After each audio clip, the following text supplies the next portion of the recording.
Hi, my name is Ian DeGonia, reporting for the Com 110 Informative Speaking class, and today I'm here to make some French toast. So to start with, we have our ingredients: salt, cinnamon, and nutmeg, 4 eggs, 2/3 cup of brown sugar, and 2/3 cup of cane sugar, as well as 1 cup of milk. To make the French toast, we start with a bit of sugar.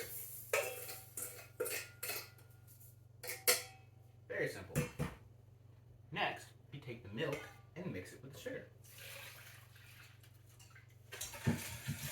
Stir this together until you'll have a nice, light consistency batter. For your next step, you take 4 eggs and mix them within your existing batter. Once you stir this all together, you should have a nice, slightly thick batter that sticks to your whisk just a little bit. We want it to be nice and emulsified so that we have a nice, thick batter to use.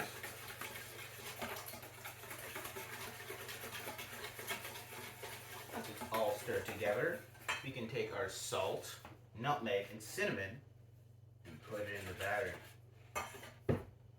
Once you're finished, you should have a nice light brown color as all the ingredients come together.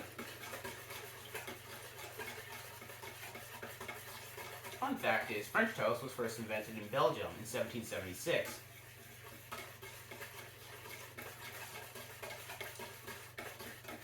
However, it was in the French Quarter of Belgium, which is why we call it French toast. Similarly, this is also where French fries come from, hence the name. For your next step, you're going to want to take a griddle or hot pan, either work, and take some butter. Take your butter, put it on the stove, give it a nice covering on where you're planning to put the French toast. Don't want to have it stick into the pan after all. Once you have a nice coating built up, you don't want the butter to blacken or brown, so don't put it on too high of a setting. Now that you have a nice melted butter layer, we can take our bread. This time, I'm using brioche. Brioche has a light and fluffy consistency, making it perfect for French toast. So, we're going to take our bread, mix it around in the batter, as you can see, nice and soaked. Make sure you place your bowl next to the griddle so it doesn't drip everywhere. Place it on top, nice and hot. Once that starts cooking, take another one, drill as many as you want, as many as you can fit.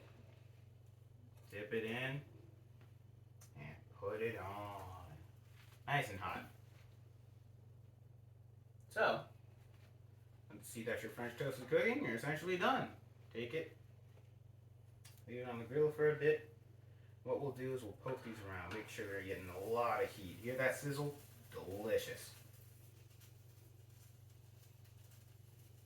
Now the trick to French toast is making sure you don't undercook it. A lot of eggs in here, so you don't want to risk salmonella.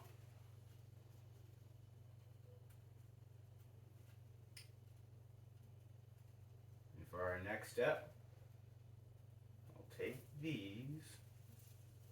A nice trick to know when it's time to flip them over is you'll see the edge start to brown.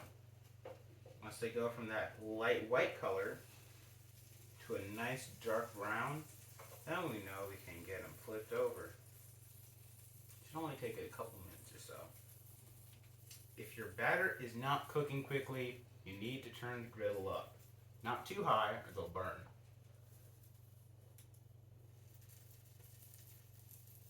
That's the stuff.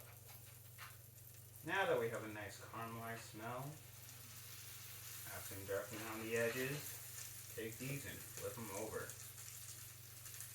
If it's a little undercooked, no worries. Just flip it back over again and make sure it cooks all the way through. Again, food safety is very important. You do not want to undercook French toast, especially if you're serving for others.